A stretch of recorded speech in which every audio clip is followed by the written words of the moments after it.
हमरा संगे चले वाला लड़का लगिन अपन अपन वीडियो बना के रखले रही लगिन, जीत गईला के बाद वो वीडियो देखिए लगिन आ रेल के हमरा से काम करवाइए लगिन। ई वादा करता नहीं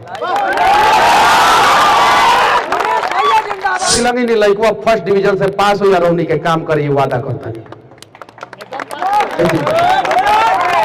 चाचा मुस्लिम हुआ, ईमानदारी से वोट करब भैया, रउआ हिंदू है ईमानदारी से वोट करे, हिंदू मुसलमान ना करके हमनी के एकता के परिचय देव संग तो राउरो लड़का आगे बढ़ी भैया, राउरो लड़का आगे बढ़ी भैया, तू हो आगे बढ़ब भैया, तू हो आगे बढ़ब। सही कहते नहीं चाचा? बताई लगिन आपके देव लगी साथ देव लगी ना, हाथ उठाई लगिन।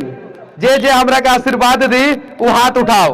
अगर बिहार बदले को ही तो एक बार मनीषवा के मौका दिया करके मनीष कश्यप के ऑप्शन ए बनाई, एकदम टिक लगाई, नंबर 1 पे पहुंचाई, और देखिए हम राहुल काम करें कि ना करें।